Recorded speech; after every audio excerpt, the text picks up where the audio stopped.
How to reply to a girl who rejects your offer of a day to get together and doesn't offer a reschedule. Sounds like you're getting stringed along here, buddy. If she was into you, she'd make time in her schedule. When a woman likes a guy, she makes it easy for him. Some girls like to play games and make a guy jump through hurdles, but fuck that noise. If she ain't offering a reschedule, don't offer her any more dates to hang out. Stop messaging her first. See what her response is. You've got to have self-respect and not turn into an orbiter desperate for her attention, or she'll lose attraction for you anyway. Imagine some sweaty dude blowing her back out while she moans his name. While she is getting railed, her phone lights up with a text notification from you. She ignores it and continues getting plowed 6 different ways to Sunday. Eventually he finishes all over her face and he gets up to clean himself off by walking to the bathroom. She checks her phone and reads your text message. Rolls her eyes and walks into the bathroom to clean herself off from the semen shower that has her more sticky than a warm Cinnabon. Fuck her, bro.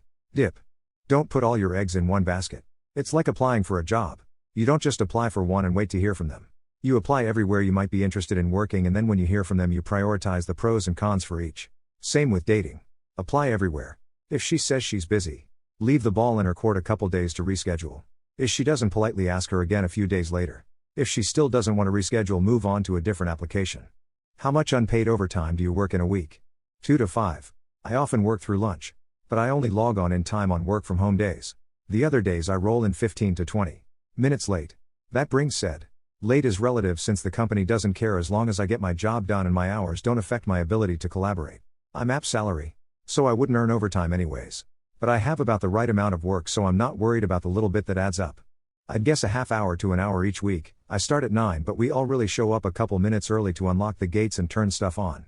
And because it's a compounding pharmacy, sometimes somebody shows up needing an emergency medication made, which takes time.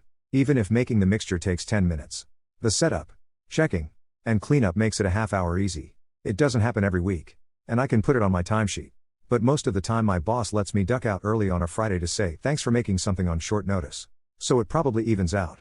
My schedule is super flexible, e.g. I can leave if my kids are sick, so I like the arrangement. I own my own business. I don't track hours I spend growing my business off the clock. When I'm out of the store, making connections, learning new skills, answering emails late at night, returning calls, developing new leads, doing research, it's technically unpaid overtime, since I only pay myself for hours in the store. But at the same time, when the business prospers, I prosper, 'cause I own the business. But it's probably between 10 to 20 hours every week. Sometimes as much as 40. Why do people condemn those who still like Harry Potter so much more than people condemn people who still like Michael Jackson music or still like movies made by the Weinstein Company? Can't we just separate art from the artist equally in these cases? Michael may or may not be guilty. People who were at the ranch as kids have said he was a normal guy and not at all weird, and is dead. Weinstein was forced out, but I would argue that it is immoral to watch his movies in ways that give him royalties still. Especially since you can find ways that don't. The Harry Potter game thing seems like it is trying to make transphobia inherently bad for sales through a boycott organized through the internet. And less about if Rowling gets any more money something bad will happen. So yeah, I would say this boycott is less important than boxing out someone like Weinstein. But it still has value. Also, it is slated to have de novo, so if you value your FPS, don't give it your money for that reason. Yeah, I'm not sure I totally understand either, TBH. I've seen some people say it's because MJ is dead and Rowling isn't. But Roman Polanski is still alive, and these days it certainly doesn't make you a social pariah to say you love Chinatown or whatever. If I had to come up with a theory as to why J.K. Rowling is treated differently, I'd say it's likely because she wrote children's books that actually connected a lot with LGBT youth back then. I could be wrong, but most of my queer friends growing up were very into Harry Potter, and I imagine a lot of them feel maybe a bit more personally about it than others. Anyways, not trying to justify it. Just my thoughts on what could be the cause. What's a valuable lesson you've learned so far in life? Be patient with people. Be patient with myself. Word sentences in such a way that leaves the door open for correction in case I am wrong. The older I get, the more I realize how many questions I have.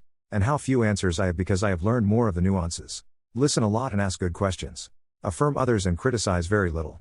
Make my affirmations of the other about 10 times more than my opinions and corrections. Thank people for their time.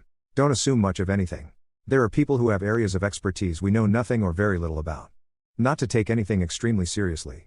Do your due diligence and carry yourself with stride. But never fall into the trap thinking that the world's problems are yours to solve. The greatest choices are often beyond your reach. Do your best and try to improve yourself a little each day. Be kind to your neighbor and don't give them unnecessary problems. But firmly stand up for yourself and exercise extreme conviction when you know something unjust is being done to you. A few important ones. 1. Safety guards are there for a reason. 2. Your broken hearts will help.